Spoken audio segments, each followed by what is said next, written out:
Good afternoon, everyone. My name is Portia Emare, and I'm doing a little Cuppa Truths on the fly today because I'm with this gentleman, Liam Tamne, who has been very busy.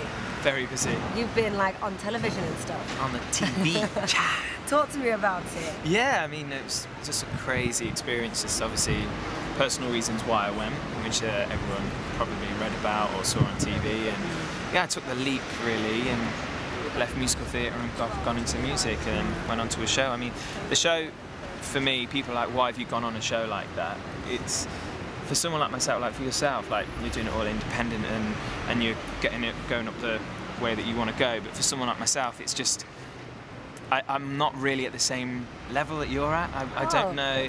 That's compliments there. Yes, of course. You know, it's about spreading talent, music, and truth. And I just think that it'd be really nice to hear your side of why you do what you do. You're a talented guy, and you know, and then maybe the reasons why there's someone like myself that has chosen not to go down that path. I think I want to kind of ask you why you chose to go down that, and like you said, it's for personal reasons. Yeah, like personal reasons for myself. I was doing shows. I've done like a number of shows, and I was in Les Mis at the time, and then to finish Les Mis, I had like the passing of my nan, sadly. My nan brought me up, as you know, as a major influence on my life anyway.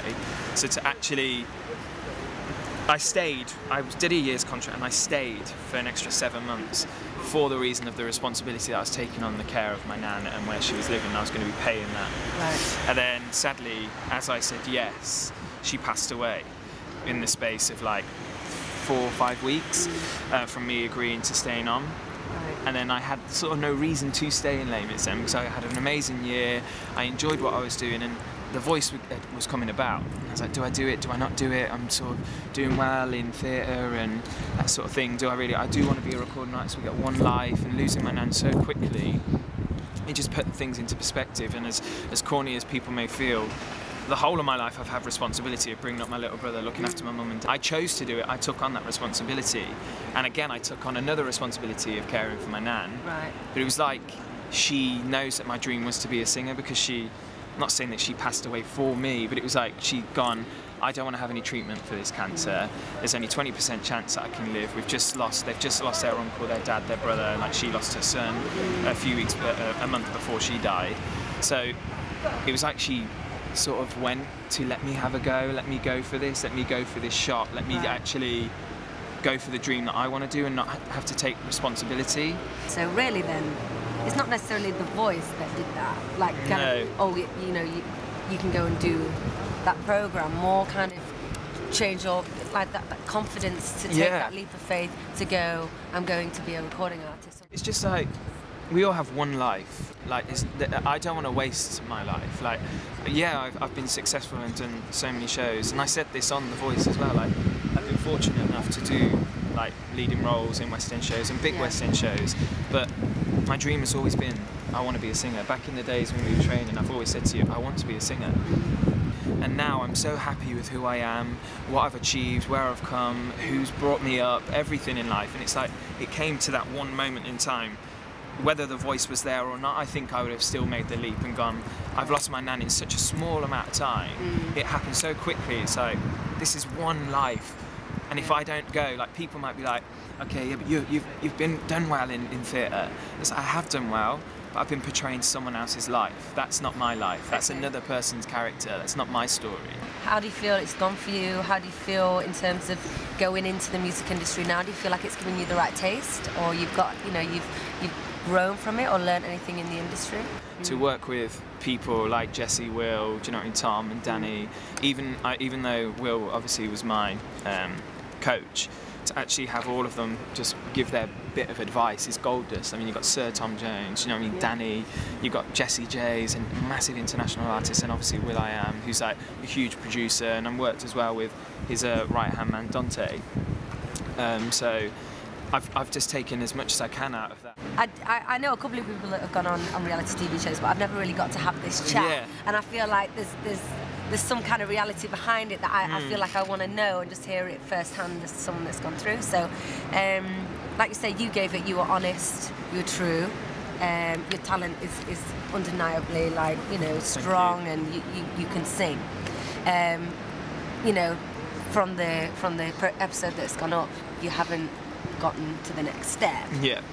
So did you feel, were you shocked? You know, did you kind of go, oh, they were giving me lots of positive feedback and then this has happened?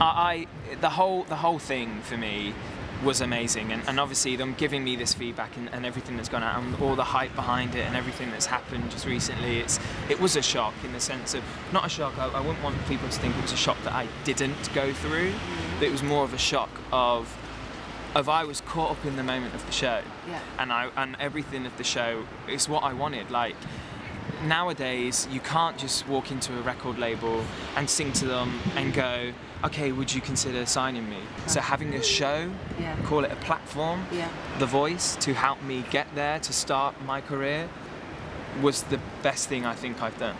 Because even though it isn't what I set out to achieve and to actually want to win the show, to actually get as far as I got and to leave with the reaction that I've left on, it's probably done me more good than actually going any further in the whole process. Kind of what you hear now is that, oh, I've got hair on my face. All gone. Thanks. No, it's interesting because this is real, people. This is a real chat. We're starting a ping pong table. We're not messing about. Because the people say that not getting that far in these competitions can be actually quite beneficial to an artist, a proper artist. So I'm crying now as well. It can be beneficial. So, you know, from here, your story's not over. Your talent is still there. I mean, I'm crying. I can't carry on.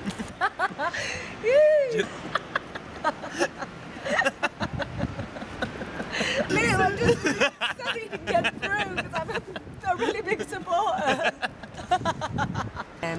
So yeah, do you feel like that maybe this was a good thing? I think no matter, I went in there with no expectations. I went into the whole process with no expectations. It was very quick for me.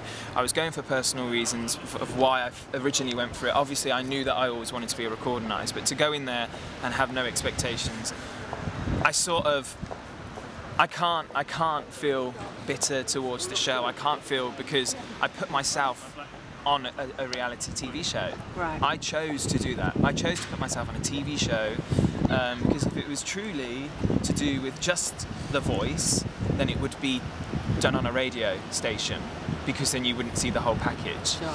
So at some point they turn around and then now they decide to see who's going to be the better artist. Unfortunately, the one man that I chose to go with chose that I wasn't the stronger artist of the two, but that was one man's decision in comparison to other people's opinions and decisions around the world. Yeah. He's a huge influence on the music industry, but so are many other people. There's many other people that might watch that. I mean, the fact that Kate Bush personally sent me a message to thank me for singing her song and loved my rendition of her song, and then to put it up on her website, and then for her song to then go back into the charts speaks volumes itself as well. So you've gained confidence. Yeah, you've gained confidence time. rather than feel knocked by it. I mean, I needed to go through that process. I weren't ready. In that moment of the show, I was distraught to the point of where I was knocked back. I was knocked back as soon as it happened. But if I was to feel the way I did in that moment, I emotionally weren't stable already. I had to go through that for me to be able to know what it is that I have to do to get over certain knocks that are going to probably happen all my life like that. So even though I adore everyone at The Voice, I adore all the coaches, everyone backstage, the whole lot, it was a great show to be a part of. I don't regret it. I've enjoyed it, and if anything, it's done me the world of good to have gone on a show like that. You know, for me, I'm realistic about like who I am and what I want to do and how I want to portray myself as an artist. So I made that choice. Because again, I've not done one, so I can't comment too much on it. I've not been in that experience. It looks very intense, and it looks like you can get very much drawn into it. But it sounds like you already knew the kind of, you know, the ups and downs and the roller coaster that you might be going on. So your reaction to it all seems really, really healthy and really realistic. So, you know, and I've learned something. It's so it's so personal. It's a personal choice, isn't it? Yeah. I suppose I felt maybe that these programs can be very manipulating, I think, and maybe they're not if you're not a person who can be manipulated. You know what I mean? So, hear, hear. We shall write and create together one day. Yes, I'm indeed. Sure. Cheers.